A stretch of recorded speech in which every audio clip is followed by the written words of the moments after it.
warahmatullahi wabarakatuh. Apa kabar anak-anakku hari ini? Semoga kalian selalu dalam keadaan sehat walafiat dan selalu mendapatkan rahmat dari Allah Subhanahu wa Ta'ala. Sebelum memulai pembelajaran pada kali ini, mari kita mulai pembelajaran kali ini dengan membaca berdoa bersama-sama. Berdoa dimulai. Bismillahirrahmanirrahim.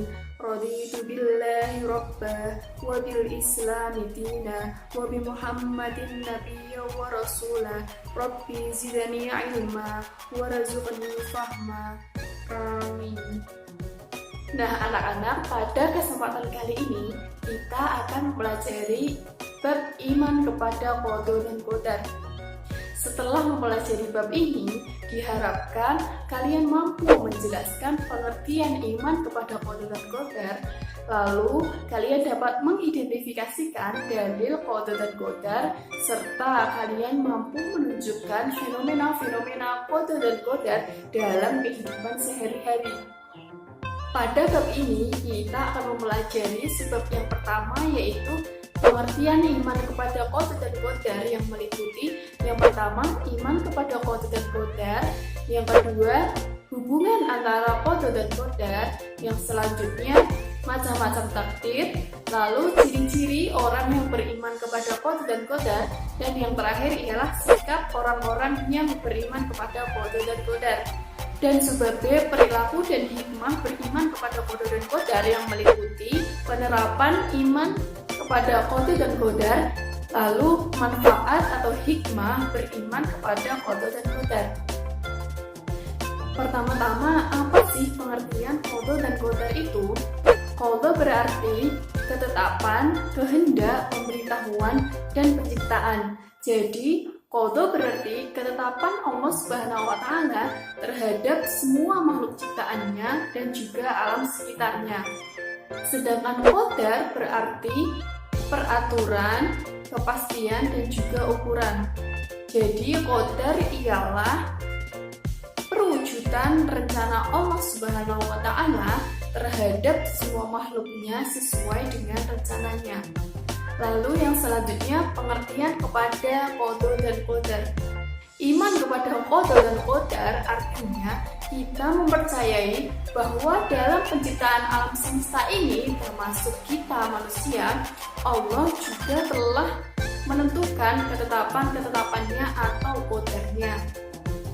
Rasulullah SAW bersabda, "Antu'mina billahi wa malaikatihi wa kutubihi wa rusulihi wal yaumil akhir wa tu'mina bil qadari khairihi wa syarrihi." Yang artinya, engkau beriman kepada Allah Subhanahu wa Ta'ala, malaikat-malaikatnya, kitab-kitabnya, rasul-rasulnya, dan hari akhir, dan engkau beriman kepada takdir yang baik maupun yang buruk. Hadis riwayat Muslim. Setiap mukallaf harus meyakini adanya qada dan qadar. Iman kepada qada dan qadar ini memiliki 4 prinsip. Yang pertama yaitu iman kepada ilmu Allah yang qadim, dan dia mengetahui perbuatan manusia sebelum mereka melakukannya. Yang kedua, iman bahwa qadar telah tertulis di Lauhul Mahfuz. Yang ketiga, iman kepada adanya kehendak Allah yang berlaku dan kekuasaannya bersifat menyeluruh. Dan yang keempat ialah iman bahwa Allah Subhanahu wa Ta'ala adalah yang menciptakan makhluk. Allah Subhanahu wa Ta'ala adalah satu-satunya pencipta dan yang lain hanyalah makhluk. Lalu yang kedua ialah hubungan antara qada dan qadar. Qada dan qadar merupakan dua hal yang saling beriringan.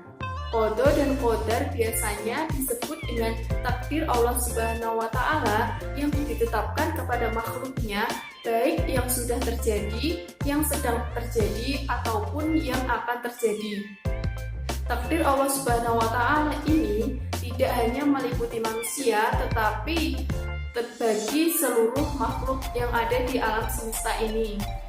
Yang selanjutnya ialah macam-macam takdir. Takdir ialah ketentuan suatu peristiwa yang terjadi di alam raya ini, di di mana dari segala sisinya telah diatur dari kadar maupun ukurannya dan juga tempat maupun waktunya.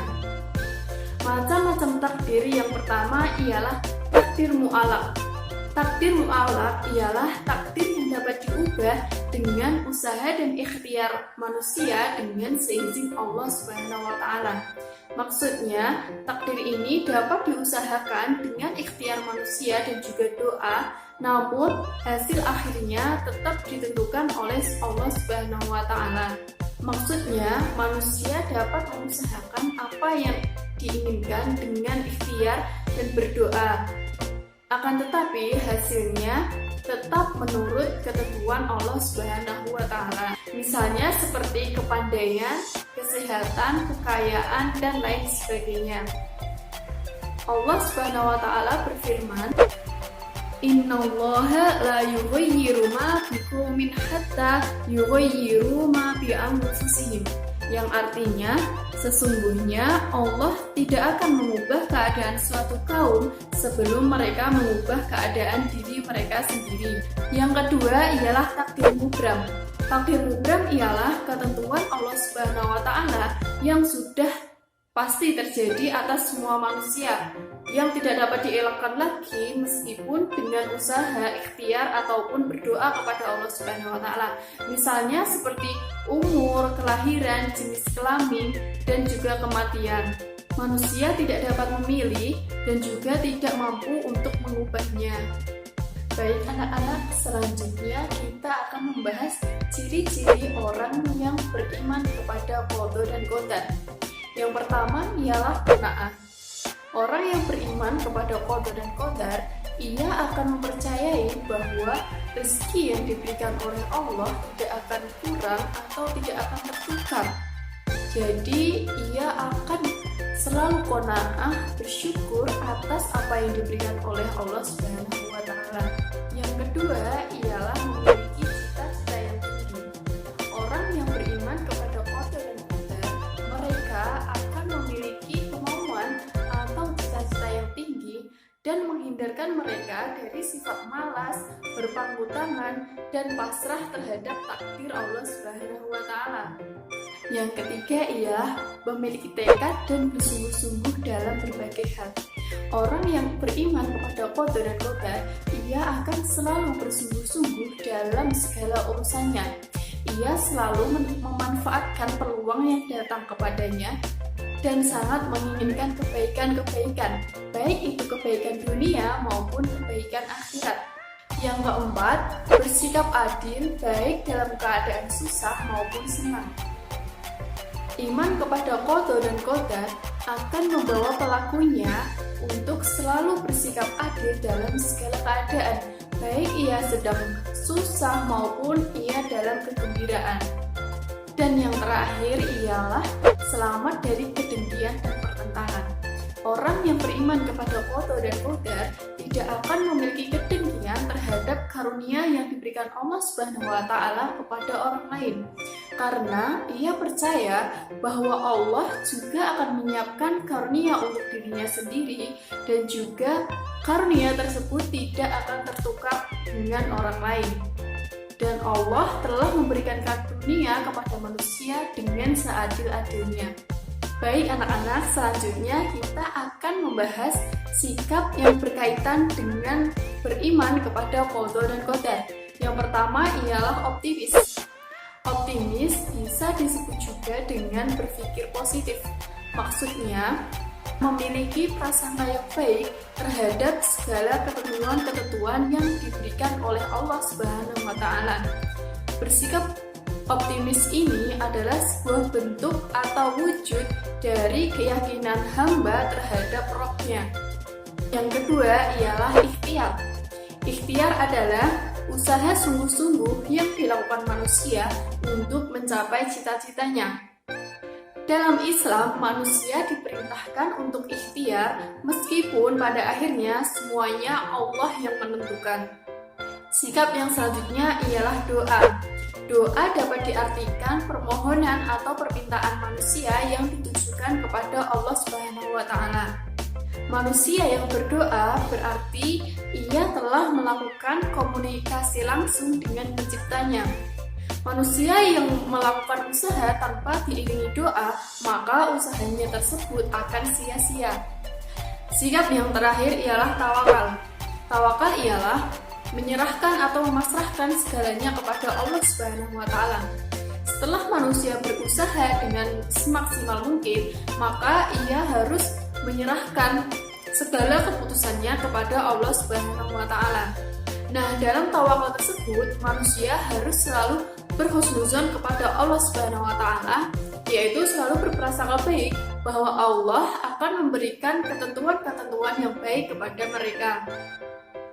Nah, selanjutnya kita akan masuk pembahasan perilaku dan hikmah beriman kepada qada dan qadar. Yang pertama, perilaku orang-orang yang beriman kepada qada dan qadar. Biasanya dalam kehidupan sehari-hari, orang tersebut akan selalu percaya bahwa apa yang terjadi kepada dirinya merupakan ketentuan-ketentuan Allah, sehingga ia tidak akan bersifat takabur. Yang kedua, selalu bersabar dalam menghadapi ujian. Yang ketiga, selalu optimis atas apapun yang diberikan oleh Allah Subhanahu wa Ta'ala. Yang keempat, termotivasi untuk selalu bekerja keras dan berusaha semaksimal mungkin.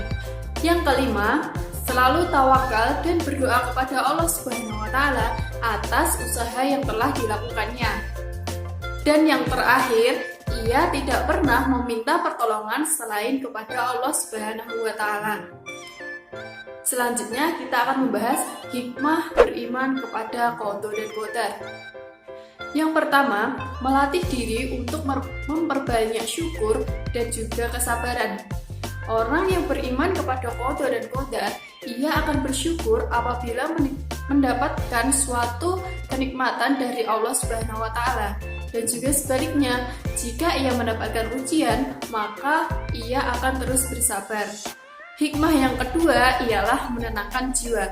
Orang yang memiliki keimanan kepada qada dan qadar, ia akan selalu tenang dalam menjalani kehidupannya karena ia senantiasa merasa senang terhadap apa yang diberikan oleh Allah Subhanahu wa Ta'ala. Yang ketiga, menjauhkan diri dari sikap sombong dan putus asa. Orang yang tidak beriman kepada qada dan qadar, apabila ia mendapatkan suatu kesenangan atau keberuntungan, ia akan menganggap bahwa kesenangan itu ialah murni dari hasil dirinya sendiri, sehingga ia akan merasa sombong dan juga merasa hebat.